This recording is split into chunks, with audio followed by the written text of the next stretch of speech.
أعوذ بالله من الشيطان الرجيم.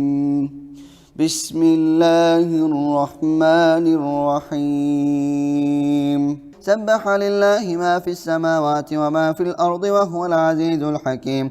والذي أخرج الذين كفروا من أهل الكتاب من ديارهم لأول الحشر ما ظننتم أن يخرجوا وظنوا أنهم مانعتهم حصونهم من الله فآتاهم الله من حيث لم يحتسبوا وقذف في قلوبهم الرعب يخربون بيوتهم بأيديهم وأيدي المؤمنين فاعتبروا يا أولي الأبصار. ولولا أن كتب الله عليهم الجلاء لعذبهم في الدنيا ولهم في الآخرة عذاب النار. ذلك بأنهم شاقوا الله ورسوله ومن يشاق الله فإن الله شديد العقاب. ما قطعتم من لينة أو تركتموها قائمة على أصولها فبإذن الله وليخزي الفاسقين. وما أفاء الله على رسوله منهم فما أوجفتم عليه من خيل ولا ركاب ولكن الله يسلط رسله على من يشاء والله على كل شيء قدير. ما أفاء الله على رسوله من أهل القرى فلله وللرسول ولذي القربى واليتامى والمساكين وابن السبيل كي لا يكون دولة بين الأغنياء منكم. وما آتاكم الرسول فخذوه وما نهاكم عنه فانتهوا واتقوا الله إن الله شديد العقاب. للفقراء المهاجرين الذين أخرجوا من ديارهم وأموالهم يبتغون فضلا من الله ورضوانا وينصرون الله ورسوله أولئك هم الصادقون. والذين تبوأوا الدار والإيمان من قبلهم يحبون من هاجر إليهم ولا يجدون في صدورهم حاجة مما أوتوا ويؤثرون على أنفسهم ولو كان بهم خصاصة ومن يوق شح نفسه فأولئك هم المفلحون. والذين جاءوا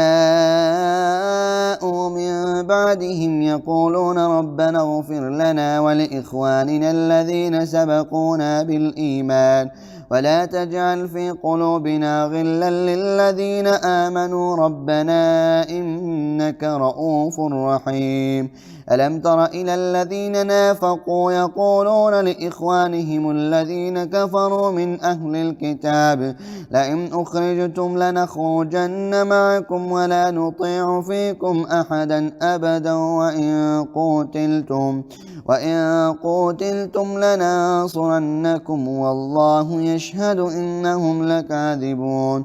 لئن أخرجوا لا يخرجون معهم ولئن قوتلوا لا ينصرونهم ولئن نصروهم ليولن الأدبار ثم لا ينصرون.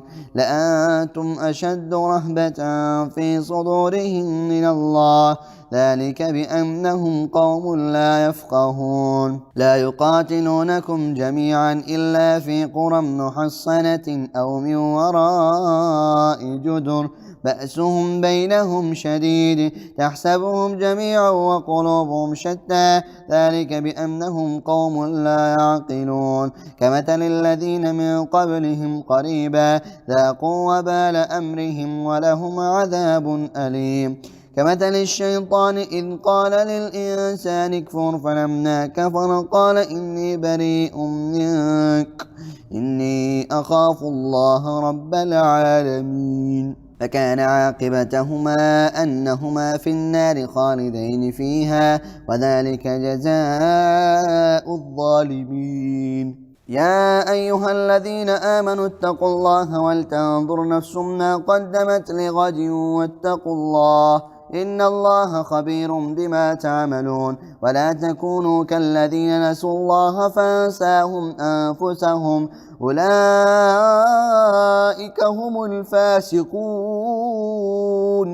لا يستوي أصحاب النار وأصحاب الجنة أصحاب الجنة هم الفائزون لو أنزلنا هذا القرآن على جبل لرأيته خاشعا متصدعا من خشية الله وتلك الأمثال نضربها للناس لعلهم يتفكرون هو الله الذي لا إله إلا هو عالم الغيب والشهادة هو الرحمن الرحيم هو الله الذي لا إله إلا هو الملك القدوس السلام المؤمن المهيمن العزيز الجبار المتكبر سبحان الله عما يشركون هو الله الخالق البارئ المصور له الأسماء الحسنى يسبح له ما في السماوات وما في الأرض وهو العزيز الحكيم